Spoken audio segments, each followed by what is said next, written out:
Hello everyone. तो let's start a new chapter with new beginning. तो आज का हमारा जो चैप्टर है वो रहेगा एक्सपोनेंट्स एंड पावर्स। तो डेली लाइफ में हम इसका कैसे यूज करेंगे।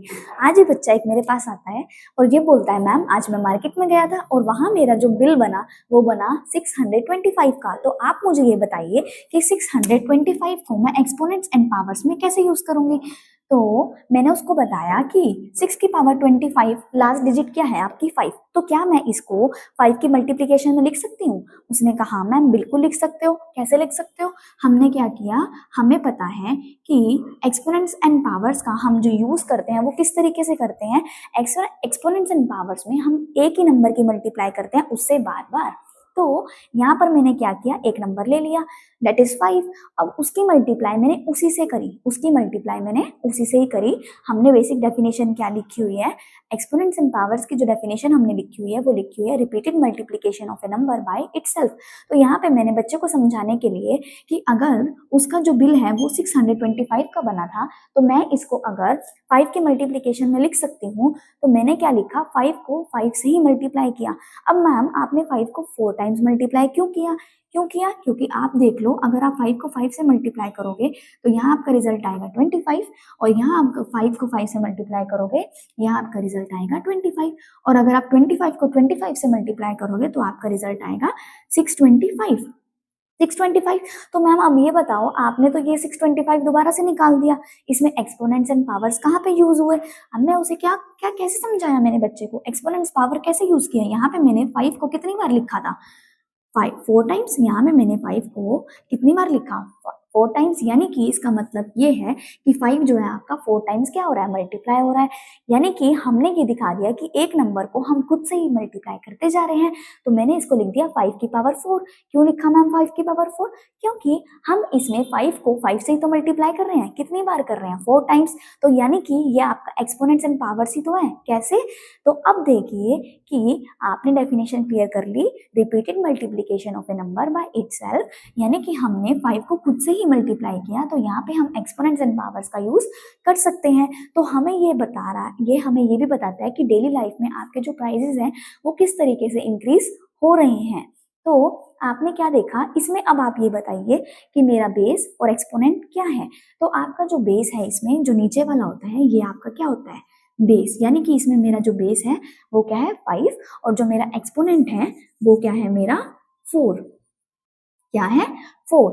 यानी कि जो, तो आपका पावर अब क्या रह गया, आपका पावर भी तो रह गया। अब हमें ये क्लियर करना है बच्चे को कि आपने मार्केट में जो आपका बिल बना था उसे आपने एक्सपोनेंट पावर में कैसे यूज किया। अब जो पावर है वो, उसमें बच्चे कंफ्यूज होते हैं कि मैम इसमें बेसिक डिफरेंस क्या है एक्सपोनेंट एंड पावर में। बेसिक डिफरेंस यही है, एक्सपोनेंट तो आपको ये बताता है कि कितने नंबर ऑफ टाइम्स आपने किसी नंबर को मल्टीप्लाई किया। जैसे यहाँ पे हमने 5 को कितनी बार मल्टीप्लाई किया था, 4 टाइम्स। तो यानी कि आप बोलोगे मैम एक्सपोनेंट तो मेरा 4 है। क्यों 4 है, क्योंकि 4 टाइम्स आपने 5 को क्या किया, मल्टीप्लाई किया। अब पावर क्या है, पावर आप कहोगे होल एक्सप्रेशन को। अब इसमें मेरा होल एक्सप्रेशन क्या है, 5 की पावर 4 और उसका रिजल्ट क्या है 625। यानी कि आपका जो एक्सप्रेशन है जिसमें आपका बेस और एक्सपोनेंट ऐड हो गया।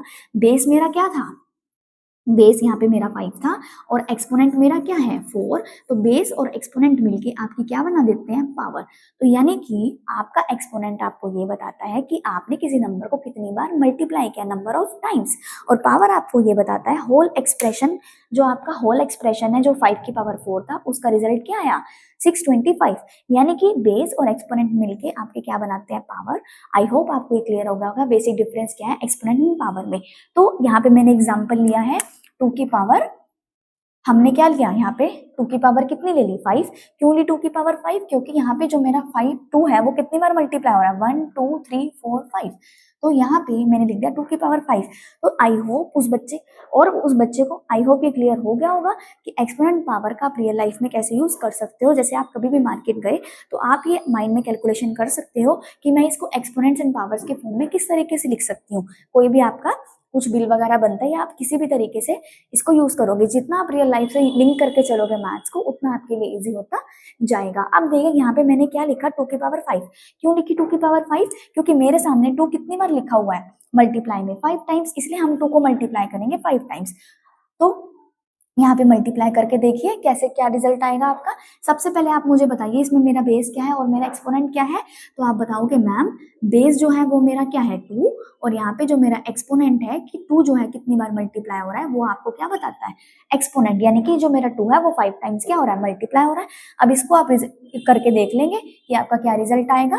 2 2 जा 4, 2 2 जा 4, और बीच में आपका क्या बच गया 2। तो यानी कि आपका जो रिजल्ट आया वो क्या आया 32। अगर आप डायरेक्ट मल्टीप्लाई करने में आपको दिक्कत होती है, जैसे 2 2 जा 4, 4 2 जा 8, कई बच्चे हैं जो जिनको आगे जाके कई बार क्या आता है, डिफिकल्टी आती है, जैसे कुछ लार्जर नंबर आ गया तो मल्टीप्लाई करने में डायरेक्ट दिक्कत आएगी। तो आप क्या करो, इसको अलग अलग करके ऐसे मल्टीप्लाई कर लो तोड़ के। जैसे पहले हमने क्या किया, फर्स्ट 2 टाइम्स जो 2 थे उनको मल्टीप्लाई कर लिया, लास्ट वालों को मल्टीप्लाई कर लिया, बीच में जो नंबर थे। मतलब आपने क्या करना है, अपनी कैलकुलेशन को इजी बनाना है। जो भी तरीका आपको सही लगे, कैलकुलेशन आप इजी बनाइए बट आंसर आपका सही होना चाहिए।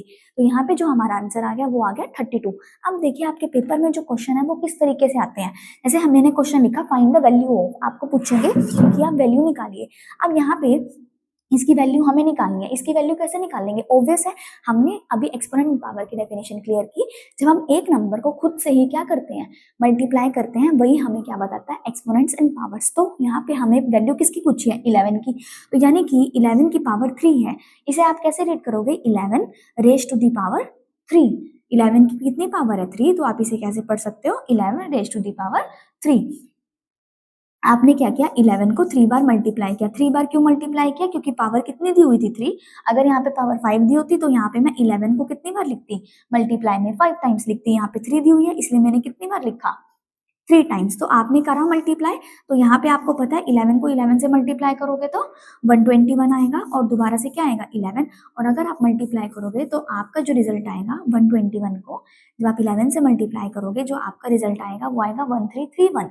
तो हमें पता है हमारा 3 डिजिट के बाद क्या लगता है, यहाँ पे कॉमा लगता है। अब नेक्स्ट देखिए किस तरीके से क्वेश्चन, जैसे हमने यहाँ पे 11 की पावर क्या देखी 3, अब यहाँ पे 7 की पावर कितनी है 4। इसमें भी आपसे क्या पूछा है कि इसकी वैल्यू फाइंड करिए। वैल्यू कैसे फाइंड करेंगे, हमें पावर को क्या करना पड़ेगा, हमें देखना पड़ेगा। इसको लिख के देखेंगे सबसे पहले कि 7 अगर पावर 4 है, यानी कि 7 कितनी बार मल्टीप्लाई हो रहा है, 4 टाइम्स मल्टीप्लाई हो रहा है। वैल्यू फाइंड करने के लिए इनको मल्टीप्लाई करके देखना पड़ेगा, तभी तो हम अपने रिजल्ट पे पहुंच पाएंगे, राइट। तो हमें पता है 7 7 जा 49, हमें पता है यहाँ पे 7 7 जा 49। तो 49 को 49 से मल्टीप्लाई करके देखिए फटाफट से। अब देखिए इसमें कुछ पॉइंट्स हैं जो हमें ध्यान रखने हैं। अब इसमें क्या लिखा हुआ है, अगर हमें पता है कि रैशनल नंबर क्या होते हैं, हम लास्ट वीडियोस में सीख के आए हैं रैशनल नंबर हमारे क्या होते हैं। रैशनल नंबर क्या होते हैं, जिन्हें हम p बाई क्यू की फॉर्म में रिप्रेजेंट कर सकते हैं, और जो आपका डिनोमिनेटर है वो कभी भी 0 के इक्वल नहीं होता है, क्योंकि 0 से आपकी डिवीजन पॉसिबल नहीं है। तो आपको ये बोला गया है कि जो p बाई क्यू है वो कोई भी रैशनल नंबर है, और n क्या है, कोई भी इंटीजर।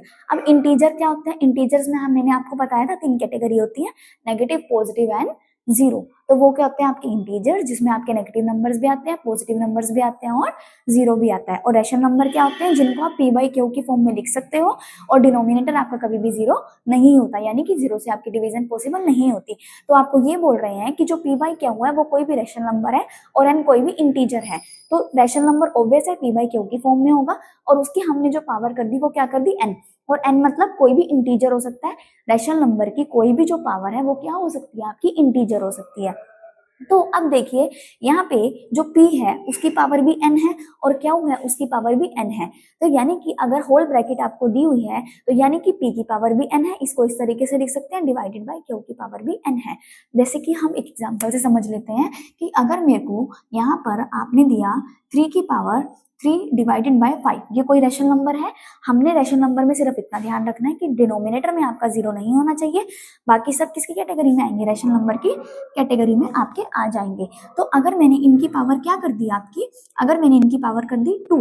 अब देखिए जो ऊपर था आपका न्यूमरेटर में और डिनोमिनेटर में दोनों की पावर क्या है 2। क्यों दोनों की 2 है, क्योंकि हमने इनकी होल ब्रैकेट लगा दी। तो मैं इसको लिख सकती हूँ कि 3 की पावर 2 और डिवाइडेड बाय 5 की पावर 2। यस मैम आप बिल्कुल लिख सकते हो, ठीक है। तो हमने क्या किया, 3 3 जा, आपको पता है 3 को अगर मैं 2 टाइम्स मल्टीप्लाई करूंगी 3 3 जा 9।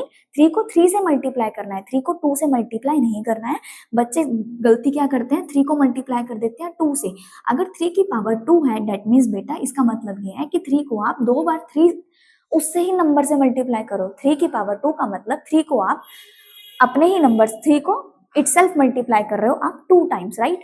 अगर यहाँ पे आपको दिया मैंने 4 की पावर 2, 4 की पावर 3, यानी कि 4 आपका कितनी बार मल्टीप्लाई हो रहा है, खुद से 3 टाइम्स मल्टीप्लाई हो रहा है। 4 को 3 से मल्टीप्लाई मत कर देना, 4 को 4 से ही मल्टीप्लाई करना है, क्योंकि जब हमने स्टार्ट किया था चैप्टर तब हमने आपने डेफिनेशन में यही पढ़ा कि जब एक नंबर खुद से ही मल्टीप्लाई होता है उसे ही आप उसका आप यूज करते हो एक्सपोनेंट्स एंड पावर्स में, राइट। तो यहाँ पे आपने क्या किया, 3 3 9 और 5 का स्क्वायर आपको पता है 25 होता है, ठीक है। तो आप इस तरीके से अगर आपके पास क्वेश्चन आएगा कि फाइंड द वैल्यू ऑफ 3/5 की होल पावर 2, तो इस तरीके से आप इन्हें सेपरेट करके सॉल्व कर सकते हैं, ठीक है। अब नेक्स्ट देखिए, नेक्स्ट पॉइंट आपका क्या है, तो ये हो गया आपका रेशनल नंबर और इंटीजर वाला पॉइंट, कि आई होप आपको क्लियर हो गया होगा।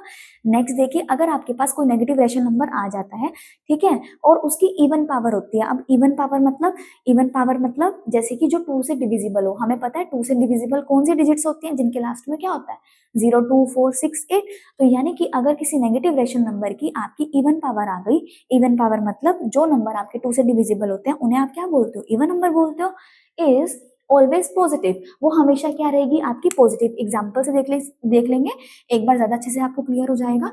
तो अगर मैंने कोई भी रेशनल नंबर ले लिया, कि जैसे मान लीजिए मैंने आपका नेगेटिव रेशनल नंबर -1 ले लिया, ठीक है, इसकी मैंने कोई इवन पावर कर दी, लेट अस सपोज मैंने इसकी पावर कर दी 8। अब आप ये बोलोगे मैम ये आपने रेशनल नंबर थोड़ी ना लिया है, ये तो आपने सिंपल एक नंबर ले लिया दैट इज -1, तो ये तो आपका इंटीजर भी हो सकता है। तो मैं आपको बोलूंगी ये मेरा रेशनल नंबर ही है। कैसे रेशनल नंबर है, क्योंकि अगर मैं इसके डिवाइड में 1 लिख दूं तो क्या ये p/q की फॉर्म नहीं बन जाएगा, बन जाएगा। और हमें पता है कि अगर मैं 1 की पावर कर दूं 8 तो वो भी क्या होता है 1 ही आता है, तो मैं 1 लिखूं ना लिखूं बात एक ही है, राइट। तो हमने क्या किया, नेगेटिव रेशनल नंबर लिया। रेशनल नंबर आपको समझ आ गया ये रेशनल नंबर कैसे बना। अगर मैंने -1 के नीचे कुछ भी नहीं लिखा दैट मीन्स मेरे पास क्या है 1 है, तो ये भी मेरा रेशनल नंबर बन जाएगा। तो यहाँ पे हमने देखा कि इसकी पावर कैसी है, इवन पावर है, 8 है, 2 से डिविजिबल है, तो यानी कि ये क्या होगी, एक इवन पावर हो गई। तो हमें पता है कि अगर हम -1 को कितनी बार भी मल्टीप्लाई कर लें, जो हमारा रिजल्ट है वो क्या आएगा, पॉजिटिव ही आएगा। -1 को आप 8 टाइम्स मल्टीप्लाई करोगे तो रिजल्ट क्या आएगा, पॉजिटिव।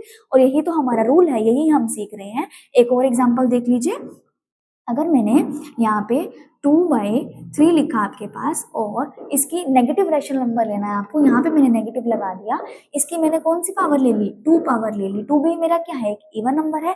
और अगर आप इसे मल्टीप्लाई करोगे 2 टाइम्स दैट इज नेगेटिव में 2/3, और यहाँ पे मल्टीप्लाई करोगे आप नेगेटिव में 2/3, यही मतलब होता है पावर 2 है, यानी कि जो नेगेटिव में 2/3 है वो आपका 2 टाइम्स मल्टीप्लाई हो रहा है, राइट।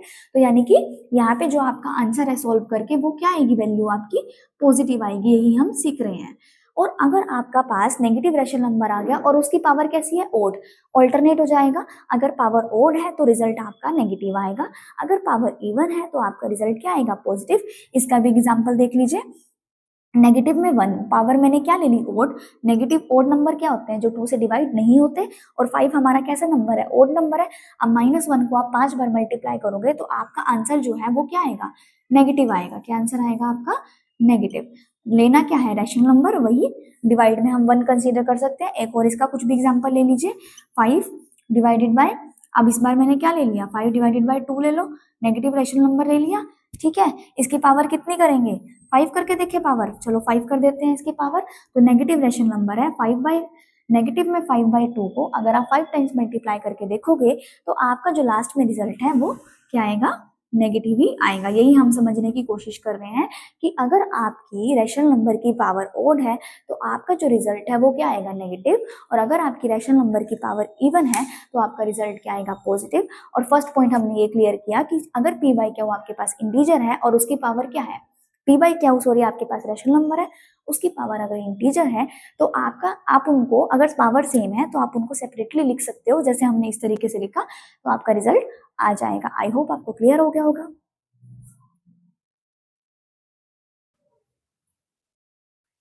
नेक्स्ट टाइप देखिए, जो फर्स्ट क्वेश्चन हमने किया था वो क्या था, फाइंड द वैल्यू ऑफ, उसमें हमने क्या किया था, वैल्यू फाइंड करी थी। अब जो नेक्स्ट टाइप है वो क्या है आपकी, एक्सप्रेस करना है आपने एक्सपोनेंशियल फॉर्म में, ठीक है। अब इसमें आपको क्या दिया हुआ है, नंबर्स दिए हुए हैं, वेरिएबल्स दिए हुए हैं, आपने बताना है एक्सपोनेंशियल फॉर्म।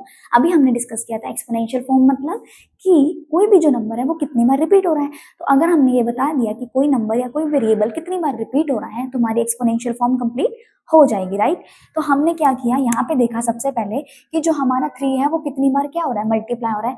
3 अगर 3 जो है आपका 3 टाइम्स लिखा हुआ है, दैट मीन्स आपका जो 3 है वो कितनी बार मल्टीप्लाई हो रहा है, 3 टाइम्स। मल्टीप्लाई का साइन आप डाल सकते हो। जो b है वो कितनी बार लिखा हुआ है, 3 टाइम्स, दैट मीन्स जो b है आपका वो कितनी बार मल्टीप्लाई हो रहा है, 3 टाइम्स। तो यानी कि यहाँ पे आप ये लिख सकते हो 3 की पावर 3 मल्टीप्लाई b की पावर 3, या फिर आप इनको एक साथ भी करके लिख सकते हो कि 3b की पावर 3, ठीक है, क्योंकि 3 की पावर भी 3 है और b की पावर भी क्या है, 3। तो आप इसको इस तरीके से भी लिख सकते हो और यहाँ तक लिखोगे तब भी आपका रिजल्ट ठीक जाएगा, क्योंकि आपने यही बताना था इस क्वेश्चन में कि एक्सपोनेंशियल फॉर्म ही तो बतानी थी कि यानी कि कोई नंबर जो है कितनी बार मल्टीप्लाई हो रहा है। तो आपने बता दिया 3 भी यहाँ 3 टाइम्स रिपीट हो रहा है, b भी यहाँ पे 3 टाइम्स रिपीट हो रहा है, राइट। अब नेक्स्ट क्वेश्चन देखिए, यहाँ पे जो वेरिएबल है वो क्या दिया हुआ है इस बार, x। अब इस बार x जो आपने काउंट करना है कितनी बार लिखा हुआ है, 1 2 3 4।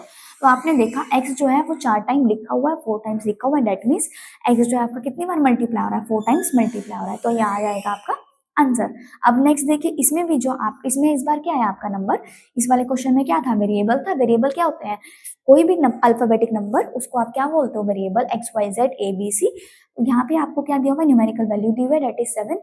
तो यहाँ पे आपने देखा 7 कितनी बार लिखा हुआ है, 4 टाइम्स। तो यानी कि आपने क्या किया, 4 टाइम्स, आपको पता चल गया वही आपका क्या है आंसर। इसमें आपने वैल्यू फाइंड नहीं करनी, मल्टीप्लाई करके नहीं दिखाना कि कितना आपका आंसर आएगा। 7 को 4 टाइम्स मल्टीप्लाई करके आपने क्या करना है, यहाँ पे सिर्फ ये बताना है कि कितने नंबर ऑफ टाइम्स आपका ये रिपीट हो रहा है, यानी कि 4 टाइम्स रिपीट हो रहा है, दैट इज 7 की पावर 4। ये हो गया आपका आंसर। नेक्स्ट देखिए, आपने क्या बताना है, express each of the following numbers using exponential form, exponential notation. ये आपकी टाइप थर्ड है। इसमें आपने क्या करना है, नंबर्स को एक्सप्रेस करना है एक्सपोनेंशियल नोटेशन में, यानी कि वही पावर्स की फॉर्म में रिप्रेजेंट करना है। तो सबसे पहले आपको ये पता होना चाहिए, देखिए इसकी डिजिट क्या है लास्ट में 8, तो हम इसको इजिली 2 को मल्टीप्लाई करेंगे तो हमें इजीली मिल जाएगा कि 8 कैसे आएगा। हमें पता है अगर हम 2 को कितनी बार मल्टीप्लाई करेंगे, 3 टाइम्स। कितनी बार मल्टीप्लाई करेंगे, ठीक 3 टाइम्स। सबसे पहले मैं यहाँ नेगेटिव क्यों ले रही हूँ, सबसे पहले आपने आइडेंटिफाई किया कि हमने इसकी कोई फॉर्म पढ़ी थी क्या, ये नेगेटिव रैशनल नंबर है। हाँ मैम, अभी हमने इसका पॉइंट डिस्कस किया था कि हमारे पास ये नेगेटिव रैशनल नंबर है, क्यों पी बाई क्यू की फॉर्म में लिखा है। तो हमने बताया था ये कि अगर कोई नेगेटिव रैशनल नंबर हो, ठीक है, इसकी पावर कोई है नहीं, तो नेगेटिव रैशनल नंबर है, पावर क्या है, 1 है। और हमें पता है कुछ भी पावर नहीं है तो हम मान सकते हैं इसकी पावर 1 है।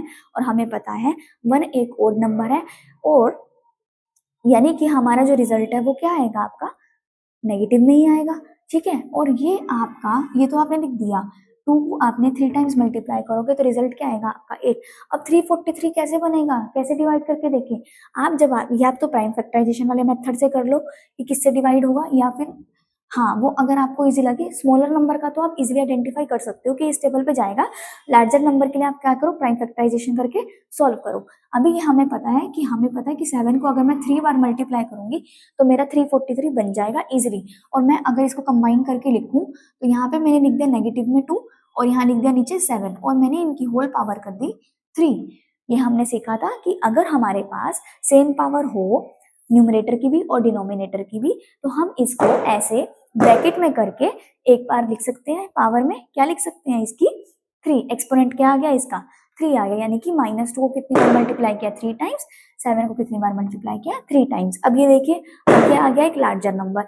अब लिखना है आपको इसको एक्सपोनेंशियल नोटेशन में, ये हमने इसकी एक्सपोनेंशियल नोटेशन लिख दी, ठीक है। अब इसके एक्सपोनेंशियल नोटेशन कैसे लिखेंगे, कई बार क्या होता है लार्जर नंबर को डिफिकल्टी होती है, तो आप कौन से मेथड से चलिए, इसमें प्राइम फैक्टराइजेशन वाले मेथड से चलिए। आप क्या लिखा है 62500, लास्ट डिजिट आपकी क्या है 0, तो आपको पता है लास्ट डिजिट अगर 0 है तो 2 से डिविजिबल हो जाएगा। 2 के लिए आपको क्या क्राइटेरिया फॉलो करना होता है, 0 2 4 6 8। अगर लास्ट डिजिट में आपको 0 2 4 6 8 मिल गया, दैट मीन्स वो 2 से क्या है डिविजिबल है। तो आपको पता है 2 के टेबल में 6 आता है, 2 3 6। आप अपनी नोटबुक में करिए फटाफट प्राइम फैक्टराइजेशन करिए और मुझे बताइए क्या आता है, फिर हम उसको एक्सपोनेंशियल नोटेशन में राइट करेंगे, राइट।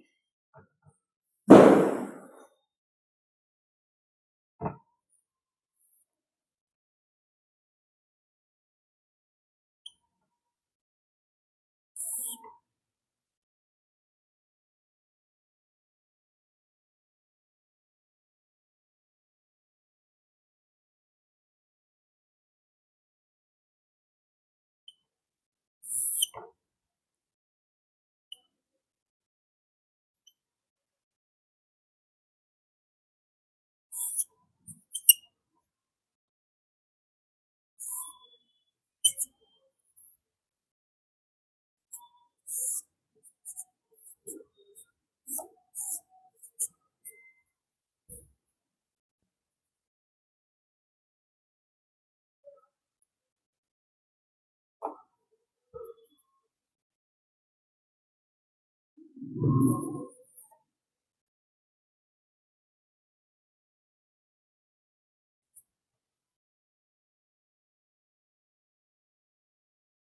देखिए इस क्वेश्चन में आपका जो नंबर था वो थोड़ा सा लार्जर था, तो हम इसे एक्सपोनेंशियल नोटेशन में कैसे लिखेंगे। तो आपने क्या किया, सबसे पहले आपने इसमें लिखा कि आपने प्राइम फैक्टराइजेशन कर लिया, तो आपने देखा लास्ट में जीरो है, तो आपको पता है जीरो है तो लास्ट में किससे डिवाइड होगा, टू से। तो आपने टू से डिवाइड करके देख लिया, उसके बाद आपने सम ऑफ डिजिट्स किया बीच में, तो सम ऑफ डिजिट्स करके थ्री से डिवाइड नहीं हो रहा था, क्यों। तो आपने क्या किया, डायरेक्ट आपने देखा लास्ट डिजिट क्या है आपकी, फाइव, तो आपने क्या किया, फाइव से डिवाइड कर दिया। और कब तक करते हैं हम प्राइम फैक्टराइजेशन, लास्ट में, जब तक पूरा डिविजिबल नहीं हो जाता। तो आपने इनको क्या किया, मल्टीप्लाई के फॉर्म में लिख लिया। यहाँ पे दो आपका कितनी बार लिखा हुआ है, दो बार, फाइव कितनी बार लिखा हुआ है, सिक्स टाइम्स। तो आपने यहाँ पे, मैंने बताया था आपको, जितनी बार भी यहाँ पे कुछ भी नंबर लिखा हुआ है, यानी कि इसका मतलब दो बार लिखा हुआ है, तो यानी कि टू की पावर कितनी है, टू। और यहाँ पे फाइव कितनी टाइम्स लिखा हुआ है, one two three four five six, यानी कि फाइव कितनी बार मल्टीप्लाई हो रहा है, सिक्स टाइम्स। तो यानी कि ये हो गया आपका एक्सपोनेंशियल नोटेशन में इसका आंसर। तो यही है आपका आंसर, दैट इज टू की पावर टू मल्टीप्लाई फाइव की पावर सिक्स। तो ये हो गया आपका आंसर। आई होप यहाँ तक आपको समझ आ गया होगा। आगे कंटिन्यू करते हैं अपनी नेक्स्ट वीडियो में। Thank you so much.